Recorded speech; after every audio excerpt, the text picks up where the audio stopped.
Hey everybody out there, we're here with a very unique story to tell. This is the brothers Yoshi, shall we say. This is Dev Yoshi and Rouge Yoshi. Now I'm saying their nicknames. So give us your full name. Devashish Joshi. And your full name. Rishikesh Joshi. It's just easier to say than nickname. That's just the fact of the matter. Dev is a junior here at Caltech. Rouge is a first year. They both play on the tennis team, and ironically enough, number 1 tennis player, number 2 tennis player. And we just want to share a little bit of their story and why they came to Caltech, what it's like being a student athlete, and all that good information. So Dev, we'll start with you. Why Caltech? What's it like being a student athlete? Go. Alright, so as Steven said earlier, I'm a junior at Caltech now, so I've had more than 2.5 years of Caltech underneath my belt.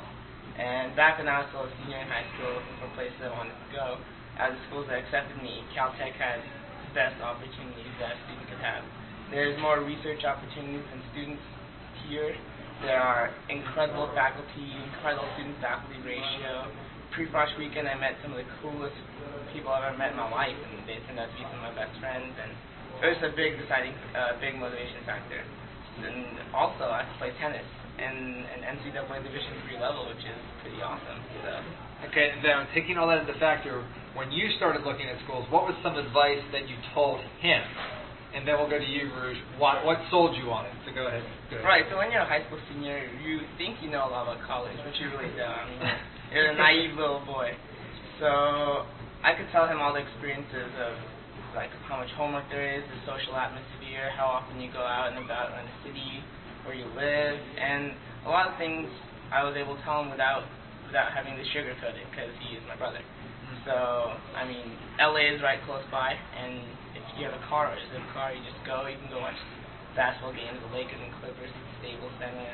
And then also, since I took most of the classes that he's taking now, I can give him advice on how to finish his homework quicker, or give him some of my notes so he could read ahead. And, I think a big decision factor was that I could help him out when we're in college together. And we're really close, so it's not awkward at all. Yeah. And so, what were some of the other schools that you looked at? And then what ultimately decided, I'm going to come to Pasadena, California? Why? So I was also considering UCLA and UC Berkeley very heavily. Okay. Being a California resident, they were nearby in proximity, so it'd be nice for my parents.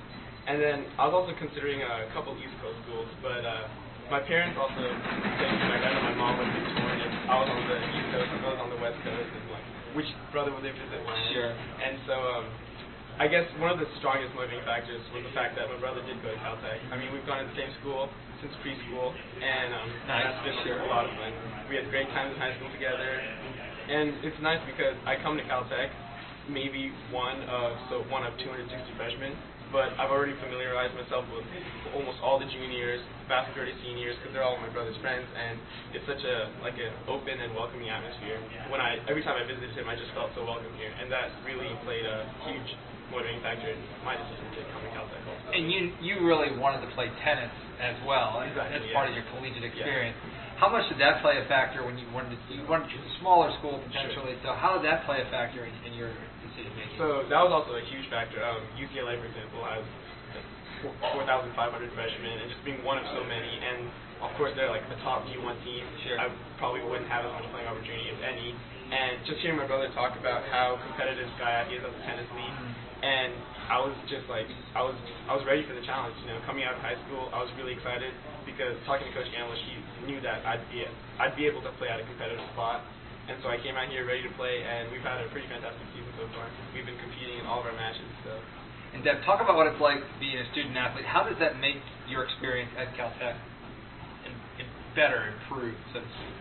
So, I mean, I'm not sure what the percentage of students that participate in athletics at Caltech are, but I know when I graduate from Caltech, tennis is going to be something that I remember the most, because as a team, we bond so well together over a period of 19 weeks, and some of those friends you're going to keep forever, and it's unbreakable bonds, and it's just an enjoyable experience overall. And not many people get to experience that because college sports is such a competitive field. And being able to play tennis here is definitely taught me time management, because it seems like it's not that much time, but you're actually putting in 3 hours a day because you have to do practice, and you get injured throughout the season, and you get a trainer, and then your matches on Fridays and Saturdays. And it's just, it makes you a more well-rounded person, and that's something I was really looking forward to do. How have you found the biggest difference from, just strictly from an athletic standpoint, from high school tennis now to collegiate tennis?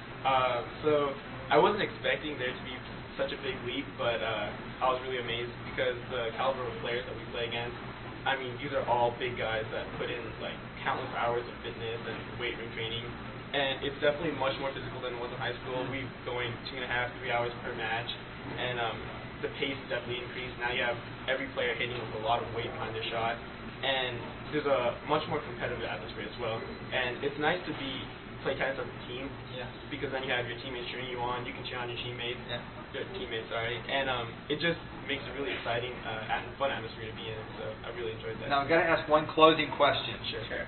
What was one of the more memorable battles you may have had one-on-one, maybe like late night at like 1 a.m. in some municipal court, you know, in Central California? What's a good memory, G-rated, that you can share with some of our audience out there? Between the two of us? Yeah, between the two of you. That's a tough question. I mean... Okay, better question might be, who's gotten the better of the other brother? Oh, well, that's clear, I think.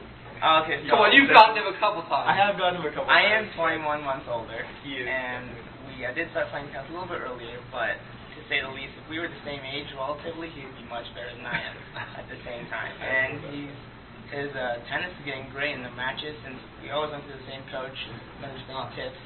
We have the same mental strategy, same strokes, so it's like you're playing yourself.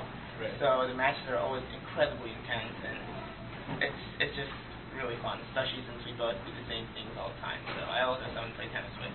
Right. So who became a Roger Federer fan first? Did you become the Federer fan, then you influenced your brother, or how did it work? Because you both wear they both wear Federer hats when they're out there on the court. Right. So how did it work? Who became the Federer fan first? I think like just because we grew up watching tennis every day. Our parents watched it since they were in India, and so we both grew to love how graceful and how calm he is on the court. And then I think there was a slight shift in 2008 when Djokovic broke out on the scene. And that's when I realized that like his charisma, his confidence, and he really started to become my favorite player and like my idol. Of course, Federer is still up there. Sure. But I think Federer is still mine, without the one to embrace Federer, and Djokovic is my favorite. So. Yeah. Well, gentlemen, thank you for your time. Sure. And we look forward to seeing you on the tennis court.